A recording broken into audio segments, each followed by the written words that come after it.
उशर कहते हैं 10वें हिस्से को। कुल पैदावार को 10 पे डिवाइड करें, जो जवाब आए वो उशर है। ठीक है ना, 100 मन अगर है पैदावार तो 10 मन जो है उसका उशर है। तो 50 मन अगर पैदावार है तो 5 मन उसका उशर है। तो वो ज़मीन जो बारिश के पानी से सैराब होती हो ज़्यादातर, यानी 6 महीने से ज़्यादा कुदरती पानी मिलता हो, बारिश का पानी उसको मिलता हो, ट्यूब वेल के ज़रिए 6 महीने से कम या बिल्कुल भी पानी ना देते हो, तो ऐसी ज़मीन पर उशर वाजिब है। यानी जितनी पैदावार होगी, और पैदावार से मुराद वो पैदावार जो ज़राअत से मकसूद हो।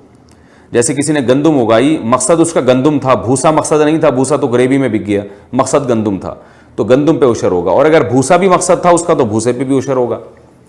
तो वो पैदावार से जो चीज़ मकसूद होती है, तो उस मकसूद का, यानी जैसे गंदम है या चने की दाल है या माश की दाल है, तो दालें मकसूद हुआ करती हैं ना इनकी, तो जितनी पैदावार होगी उस तमाम पैदावार पर 10वां हिस्सा आपको, यानी 10% आपको अल्लाह की राह में सदका करना पड़ेगा। और अगर आप ट्यूबवेल के ज़रिए या कुएं के पानी से, यानी नहरी निज़ाम है, इस तरह से आप ज़मीन को सैराब करते हैं, पानी पिलाते हैं ज़मीन को पानी से सैराब करते हैं, तो फिर निस्फ़ उशर यानी 20वां हिस्सा, यानी 5%, तो 20वां हिस्सा 5% बनता है। तो 5% पैदावार आपको इसी तरह से बतौर उशर के देनी पड़ेगी। और इसमें कीमत भी दे सकते हैं। मसलन आपने लमसम अंदाज़ा लगा लिया, भाई ये इतने लाख की पैदावार है, मसलन 1 करोड़ की है या 50 लाख की है, तो 1 करोड़ का 10 लाख जो है वो उशर बनता है, तो 10 लाख रुपए आप कैश दे दें, मुख्तलिफ गरीबों में बांट दें, तो पैसे भी दिए जा सकते हैं। 10वां हिस्सा आपने देना होगा अगर आपकी ज़मीन जो है वो है बारानी, यानी वो कुदरती चीज़ों से सैराब होती है, और अगर आप उसके ऊपर ट्यूबवेल लगाए हुए हैं, अपनी भी वैल्यू एडिशन करते हैं, तो फिर 20वां हिस्सा यानी उससे आधा देना होगा। ठीक हो गया जी।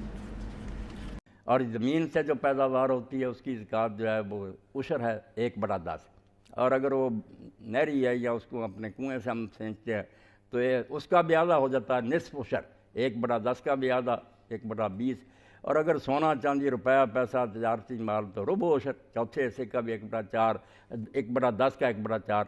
तो ये शरह मुख्तलिफ उशर ज़मीन की पैदावार है। अगर वो बारानी होगी तो उसका 1/10 देना होगा, और अगर वो नहरी है और कुएँ से उसको आप सैराब करते हैं, मेहनत उस पर होती है, तो 1/20 और देना पड़ेगा 20 मन कम अज़ कम। अगर किसी के हाँ होंगे, फिर इससे कम होंगे तो माफ़ी है, उस पर कोई नहीं। हाँ, इस बारे में कोई और चीज़ है ज़हन में तो पूछ।